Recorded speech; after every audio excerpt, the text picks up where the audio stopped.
Salut tout le monde, bienvenue sur Only a Giant Podcast, un hors série aujourd'hui. On a eu la chance d'avoir Brandon London en interview. Il a accepté de nous accorder, je crois, 25 minutes à peu près, quasiment 30 minutes. Voilà, donc c'était sur sa pause déjeuner. Il a été très sympa de nous accorder ce temps-là. On a parlé de plein de choses. On a parlé de sa saison rookie, on a parlé de ses potes de l'équipe, puisqu'il était dans l'équipe en 2007. Thiergo va vous faire un petit résumé rapidement de sa carrière. Et actuellement, il est Giants Media, et donc il a accès au plus proche de l'équipe et il nous a parlé un peu de son sentiment de l'équipe. Est-ce que, avant qu'on passe à l'interview, Thiergo, est-ce que tu peux nous dire un peu une petite présentation sur ce joueur? Évidemment, toute la vidéo est en anglais. Vous pouvez activer les sous-titres dans votre barre YouTube avec une traduction si besoin. Mais Thiergo, je te laisse présenter rapidement Brandon. Ouais, pour ceux qui étaient au match de Londres et qui étaient au pub officiel des Giants, vous avez probablement vu Brandon London, qui était ce gars qui faisait un peu, qui était le MC l'animateur de la journée. Et en fait, Brandon London, c'est surtout, avant tout, un ancien joueur professionnel. Il a d'abord été joueur universitaire à UMass, qui est la même université que Victor Cruz. Et en 2007, il a rejoint les Giants comme un undrafted free agent. Et il était dans le practice squad. Donc, il a passé une saison avec les Giants. Il est officiellement champion, champion du Super Bowl, même si c'est pas la bonne formulation. Enfin, ce que je veux dire, c'est que Il a gagné le Super Bowl. il a Il a une gagné le bague. Super Bowl. Voilà, il a une bague de champion, quand bien même il n'était que practice squad player. Mais vous verrez dans cette interview, il explique ce que fait un practice squad player. C'est super intéressant. Et il a aussi joué pour d'autres équipes. Il a vraiment joué pour les Dolphins et il a fait partie des Steelers et des Montréal Alouettes en Canadian Football League jusque entre 2011 et 2014. Et là, il a fait des grosses stats. Il a fait des très bonnes Ouais, saisons. ouais, il a surtout joué donc en CFL. Et ouais, non, c'était super chouette de pouvoir parler avec un ancien joueur des Giants, Ouais. avoir un peu sa perspective de joueur et qui nous raconte aussi comment est-ce qu'il voit les Giants aujourd'hui de sa perspective de journaliste, puisque ouais, on peut dire qu'il est journaliste quelque part maintenant, vu qu'il travaille pour le média des Giants et le New York Post. Et il fait un podcast avec Lauren Steins et Paul Schwartz aussi. Voilà, donc Mhm. Lauren Steins, ancien kicker des Giants, qui lui, Lauren Steins d'ailleurs, a gagné 2 Super Bowls, je crois. Il était là pour les 2 Super Bowls. Il a fait partie des quelques joueurs qui étaient des Mhm. 2 saisons victorieuses. Voilà, donc on vous laisse avec ça. L'interview de Brandon London, c'est une première sur Only a Giant Podcast. On espère qu'on va réussir à en faire d'autres, ce serait très cool. En tout cas, encore merci à Brandon et on vous laisse avec l'interview. I think the idea is first we want to talk a bit about your career as a player for the Giants, because you tell me if I've got anything missing or wrong, but from what I saw is that your father is a college coach, and you joined the Giants in 2007 as an undrafted free agent. Is that right? Yep. Yeah. Yep. And so you were with them as a practice squad player. I think a lot of people don't really know what a practice squad player does in a team. So I think what could be really cool is for you to tell us how you contributed to the team during that season of 2007. Yeah, because you hear a lot. You hear when people talk the word like a guy gets signed to the practice roster now, it's completely different than what it used to be back in the day. Back in the day, you could only sign 8 guys. Now you see guys who spent multiple seasons in the NFL being signed to a practice roster to kind of get acclimated and up to speed with the team before they go out there and play. So now people when people talk to me like, oh, you're a practice roster, like it means completely different. I think they should actually change up, the wording when it comes to all that, like temporary roster or when it comes to that. So I was an undrafted guy out of UMass. They came, Mike Sullivan, who was the receivers coach at that time, drove up from New York to UMass and worked me out at my pro day. I ran my 40 in the snow. You can ask him. It was snowing up there and all UMass during that time. Had lunch with them, spent a lot of time with them. So on the day of the draft, he was calling me, and they were actually thinking of drafting me in the 7th round. They had 2 picks. They ended up picking Michael Johnson, safety from Arizona, and then Ma Bradshaw, running back from Marshall at the time. So when I came in undrafted, I already knew I had a couple other teams that had called and offered me free agents, but I just had that connection with the New York Giants already, already knowing Sully. So that year, when you talk about the practice squad, it was out of all the undrafted free agents, I think 2 of them made the team. Mike Matthews, who's a tight end, Craig Dahl, who was the safety. I was the only undrafted guy to stick around that didn't make the team. So I was on the practice roster the entire year, and you saw how deep that receiving core was. Yeah. Amani Toomer, Plaxico Burris, we drafted Steve Smith in the second round, Sonoris Moss the second round before that, David Tyree. I mean, we had guys, and then we brought Dominic Hickson in to be the kick returner, punt returner, and he ended up catching on that receiver as well.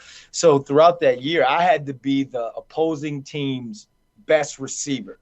I wore that jersey, like whether we remember we played the Patriots twice, so I was Randy Moss twice. We played the Cowboys 3 times. I was T.O. 3 times that year.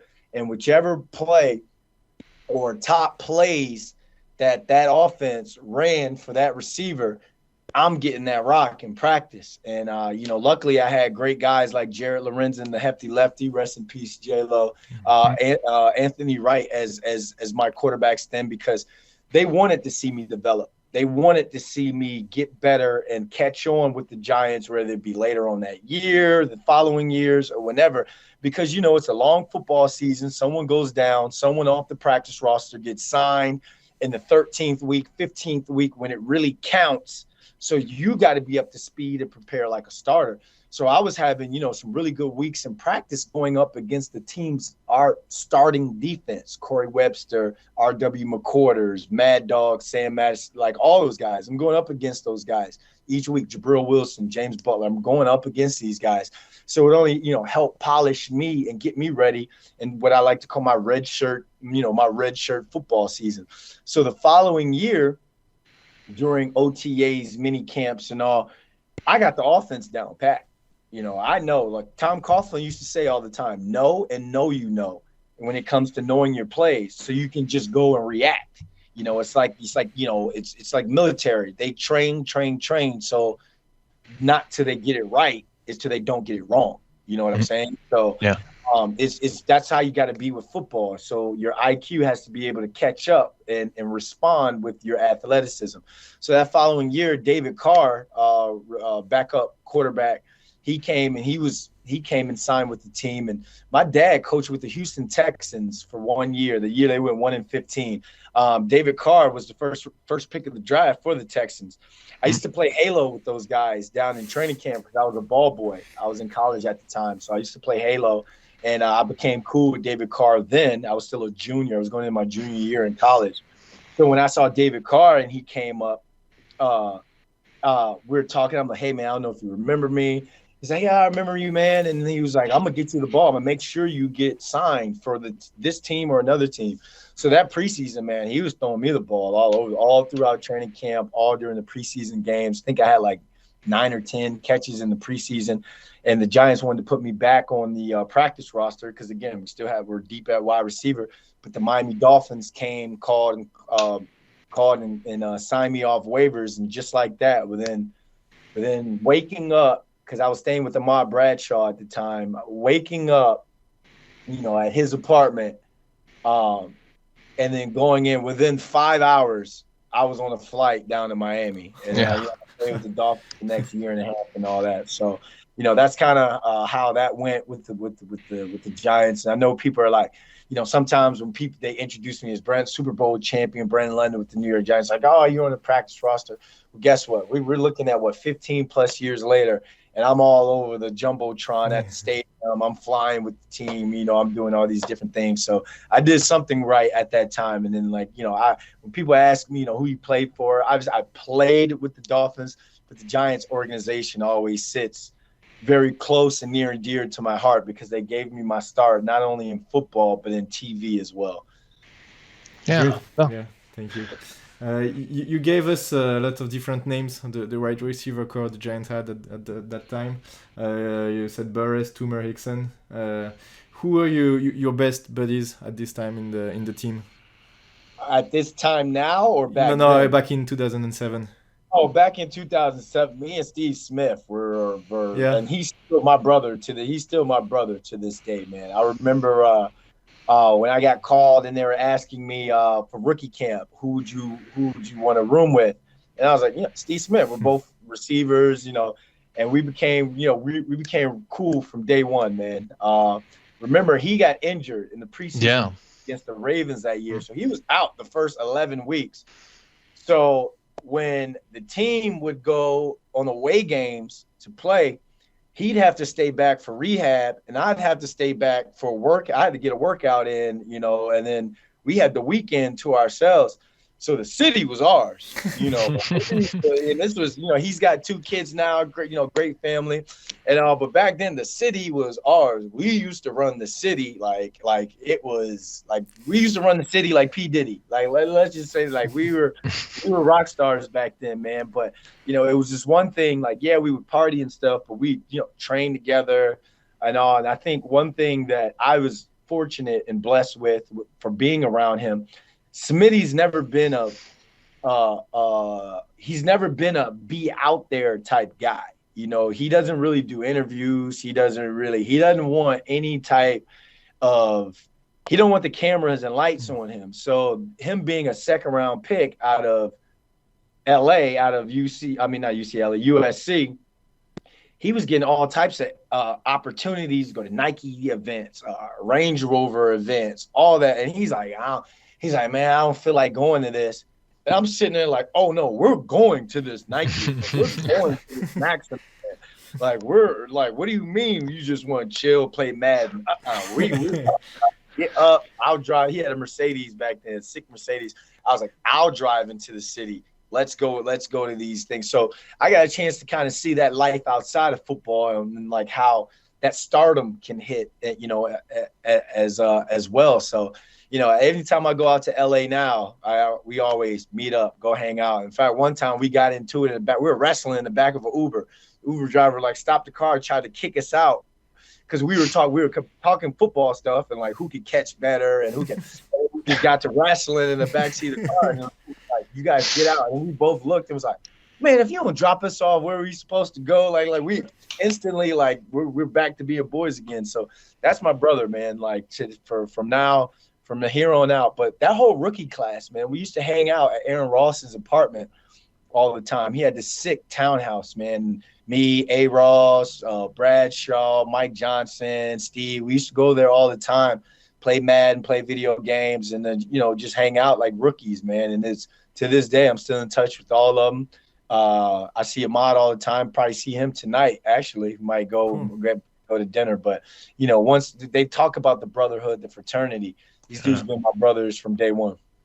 Yeah, that rookie class from 2007 was incredible, and the Giants, I think it was last year, did this whole series of videos about play. Oh no, actually, it was the players talking about the 2011 Super Bowl, but I think they did it also for the 2007 season. And what we see from the fan perspective is that you guys had a really tight group and it helped a lot in your success because you were facing a lot of adversity. Yeah, it has to be like that as well. That's why when you hear all that outside noise, you always hear coaches and players talking about eliminating the outside noise. Keep the outside noise outside, because in that locker room, like in a case like Xavier McKinney right now with the hand, you hear all the fans. Oh, he's a captain. He should know better. He's the Giants. It's just like, shut up, man. Like the players are in there like looking at everybody else like, shut up, bro. Like you're up. Like part of you is like, man, I want X out there because I know how better we are with him out there. But at the same time, you're looking at it. I'm not going to pass any type of moral judgment on him for being on an ATV in our bye week. That's my brother right there. And you know what? If you're one of the guys that was out there with him, you for darn sure aren't saying anything, going to come out and say anything about him. It's about sticking together. It's about banding together in a 16, 17 game, 18 week season, 17 game season. Guys are going to miss time for whatever reason. Playing in every single game, that's an anomaly these days now, where football schedules are starting to look like basketball and baseball schedules now. Guys are going to be out regardless. And to think that someone's supposed to just walk this straight and narrow the entire time, it's just one of those things. It's unfortunate, but it just goes back to the band of brothers. You don't listen to all that stuff. And sometimes when the outside noise gets too loud, then it makes you band together even more. So as part of media, I understand I got this job to do, and I go back and forth with my producer sometimes because he's like, "Well, this is news. We got to put it out there. We got to." And I'm just sitting here in my head as the former player. Me is like, "This is not news. This is just for the gossip sites and the blogs to click and the write. Oh, he needs to be so fine. He needs that. He needs to do this. This is just for them to go crazy and get their retweets and all that." I'm not hating on it because they got a job to do as well. But at the end of the day, it's always, and it will always be about the brotherhood that's inside of that locker room. And that's how you overcome anything in this business. Yeah, talking about the media stuff, how did you go from being a player to the media side of football? Because I think you're working for Giants.com and also New York Post. You also have hosting a podcast. So how did you? What's the journey? When I see some of my former teachers from like high school, elementary school, middle school, I tell them I'm at my calling right now because I couldn't shut up in class. It's what it is, man. Like I wouldn't shut up. I was a class clown, always talking and all that stuff. So, I'm where I need to be. But when I was playing in Canada, I've told this story back in 2012. I was having the best year of my career. I was almost 1,000 yards. And Mark Trestman was my head coach in Canada, who ended up being the Bears head coach. I was a Trestman guy. I was gonna go to the NFL with him after that season, but I had a bucket tear in my meniscus, ended my season, and I had to get surgery. I missed out on a lot of my off season, so I wasn't going to even be able to be ready to go on workouts and tryouts for NFL teams. So during that time, I was going to practice and all. I was out in freaking crutches and it's cold as hell in Montreal at that time. But this one day I just went to Trestman and I'm like, "Look, man, I come in, I get my rehab done. I'm not a problem or anything. I would like to enroll in theater classes at Montreal School of Performing Arts." And I was like, instead of me just being out there and didn't even let me finish my season, do it. Just keep your rehab going and all that. So I started taking acting classes. And in that off season, I moved out to LA and I wanted, to get into acting and stuff. But then I got introduced to this lady named Marquis Costello, who she was an on camera hosting coach. So she's the one that kind of got me thinking. I started my own web series up in Canada in the last couple of years called Jersey Off, Suit On. I take some of my teammates with me because I used to do fashion shows and stuff up there while I was up there, and just started trying to create a brand. So when I was going into the season in 2015, this show from Hollywood called Hollywood Today Live called me, flew me out there a day before training camp to test for the network. And I was out there for 2-3 days, and that's where I fell in love with it. They flew me up to Montreal to go through training camp. I went through training camp for a week, and after a 2-a-day, I retired right there on the spot and was like, I want to go to LA. So I went out there. One thing, leads to the next. I got an agent and all. And then my agent knew Don Sperling, who's the head of video for the New York Giants. So she called and set me up with an audition with the Giants. And then I came out there, auditioned and all, and they just carved out a role for me. They didn't know what I was going to do so much at first, but they were just like, we got some lifestyle stuff we want to do with players off the field. And that was my brand, lifestyle stuff.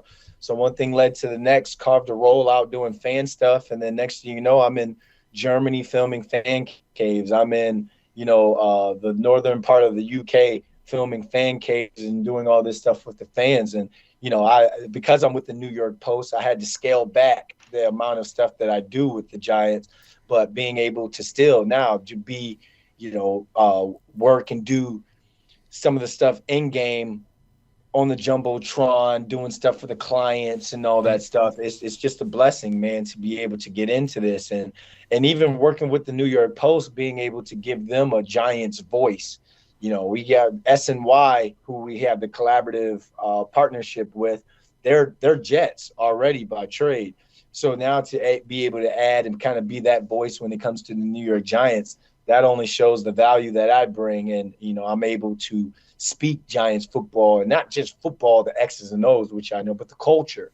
as well. You know, I can relate to the fans, both old and new, when it comes to Giants culture. So when it comes to, you know, this TV career, I don't know how long I want to be in it, but I'm going to go for as long as I can when it comes to, you know, doing different things. And I've done daytime TV, done all types of stuff. So I'm just going to see how long this career takes me. And, you know, and hopefully at this time I can stay true and authentic to myself and my brand and my personality. Yeah, good. Yeah. It's nice to hear you in the podcast with Lawrence Tynes and.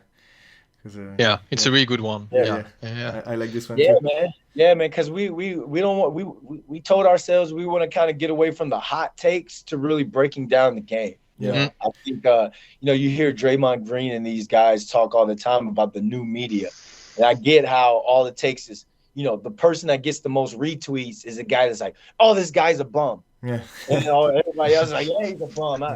Break down. Why is he a bum? Is he dropping the ball? If he's a bum because he drops the ball, why? Is he because he catching it with his body? Is he catching it with his hands? Is he coming in and out of his break? Is he slogan? Like, tell me why. Tell me why. Educate me why. You know, why he's a bum instead of just throwing out, you know, lazy statements and stuff for retweets. So, I mean, I think we're doing a really good job. Yeah. Tynes is a beast. Keep an eye out for him. And just having Paul Schwartz as, you know, the Giants beat writer, he brings a completely different perspective when it comes to things. So it's been a blast filming with those guys. Yeah. You know, the past 10 years have been rough for Giants and Giants fan, obviously. What do you think has changed this season, would you say? Because now as we are talking, we are 6-2. What do you think has been the biggest change? They're finishing games, man. You can't say the personnel has been. You can't say the personnel has been the biggest change because it's pretty much the same personnel. Yeah. It's been over the years, you know. I think they're finding ways to win games, and how is that? It's keeping the ball close, keeping the game close within one possession of the fourth quarter, not turning the ball over, not making any stupid penalties, and not giving up the big play on defense. You know, you look over how throughout the course of the years, how many blown coverage or mistakes have the Giants had in crucial games? How many games where they just continue to turn the ball over in crucial moments in the game, or stupid penalties that are kill a drive? You're not seeing much of that this year. And because of that, you're seeing them win these close games. It's always been close. Yeah. You know, that's why it's been so heartbreaking and frustrating over the years. Even with the roster or the talent that they've had, or the lack of talent that they've had, they're still in these games, but they would just find the ways to give these games up. Whether it be, remember last year, Dexter Lawrence jumping off sides on the field goal against and then X-Man, O'Shane Zimenez, I forgot last year, the offsides on the third down. Yeah. Just little things like that. But fast forward to this year, Dexter Lawrence is playing lights out, having a career year. O'Shane Zimenez throughout the year has looked like a completely different player. Exactly. So a Brian Dable, a Wink Martindale, Mike Kafka are finding ways to get the most out of these players and to have them lock in and then be like, hey, eliminate the mistakes and we've got a shot. And that's why they're 6-2. Yeah. Well, you've already answered the next question we're going to ask about the impact of this new staff with Brian Dable and everyone. So I'll just change to a different one. Do you think that Coach Dable, has a good shot of being named Coach of the Year this season?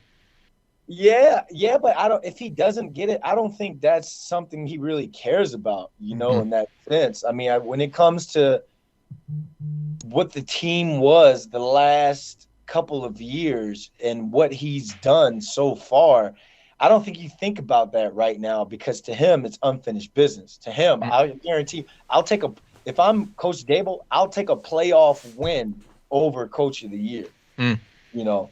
So right now, I think a win first and foremost, getting to the playoffs, that's one. Second and foremost, a playoff win. What that does is now that goes and that starts to attract better talent into your Giants facility. You talked about a team that going into next offseason has got the second most amount of money when it comes to cap space. So right now, you see them not trading for anyone, not using draft capital or putting themselves in a terrible position, bringing in a rental at wide receiver or linebacker or wherever that could have strengthened this roster immediately. They're doing that because they're like, let's stay on course. Let our coaching, let the regime change, and the product of football that we're putting out there be what attracts a very attractive free agent, receiver, linebacker, whatever it is, these next couple years. And you see them kind of stocking up on some of those draft picks, as well. So what you're seeing, maybe he wants it, maybe he doesn't.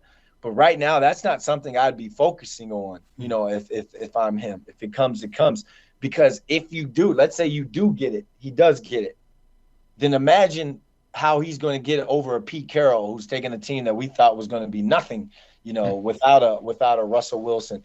So if Pete Carroll gets it, congratulations. But if Brian Daboll doesn't get it and he gets a playoff win, that's way bigger than any it's better. Because that's a team thing, when it comes to that, and not just a self accolade.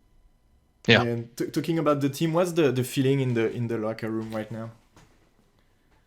They're feeling that they can beat anybody out there. Again, it's one of those things.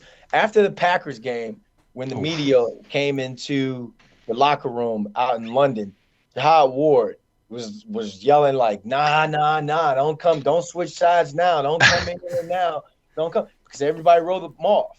This is a team that's used to being wrote off for the entire year, and it's come out big and come out with some victories and some games where it's like, these guys are down 2 possessions. How did they come out and win this game, i.e. the Ravens game, So it's a team that believes in themselves, and it's not a cockiness when it comes to that. They've got a confidence in themselves because they know their formula. They know their football.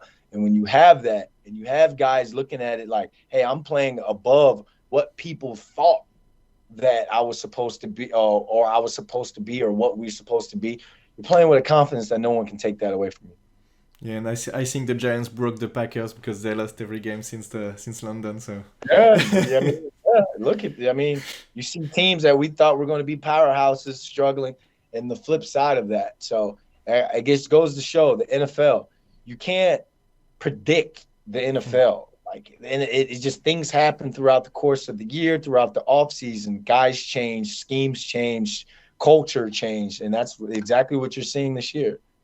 Yeah, I think Thiago froze. Gauthier? Okay, so it's just the two of us now. So it's almost time, I think. Do we have time for one last question? Yeah, I got one more. Okay. Let me pick because we had a few more, but okay, so last one. If you had to guess right now, I'm not sure it's an easy question to answer, but what would you say about Saquon and Daniel Jones? Where are they going to be next year, you think? Saquon's playing like a man possessed, man. And you saw that all throughout OTAs and training camp. He was finishing runs. Every time he'd get around contact, he'd lower his shoulder. And you saw that when that fight broke out, he had ran over Aaron Robinson. And then the next play, everyone, got into it. Yeah. But you also saw that when he lowers his head, lowers that shoulder on the touchdown, the first week of the season against the Titans, and the 2-point conversion as well. You're seeing him run through contact. Mm-hmm. You see him. So he's one of those guys, when you say practice like you play, or play like you practice, he is the walking statement. He embodies that because of the way he's playing it. I think after this year, Giants fans kind of hate me for saying this. Like, I don't know if he's with the Giants after this year, after the year he's having, because the way I see it, heck, they're square.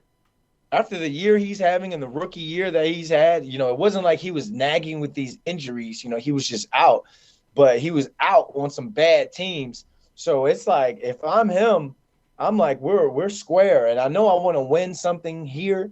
I want to win while being here, but someone's going to make him an offer that the Giants are just, it's going to be hard for the Giants to match, especially going forward. So if I'm him and I take the money somewhere else, I got absolutely no problem with that. You've done what you're supposed to do. Daniel Jones, on the other hand, I think he's a guy that's playing. Everyone was talking about how he's playing it on a prove it year. Yeah, he's went out and he's proved it. He's proved that he can hold on to the football and that he can be a factor in some games to where you win.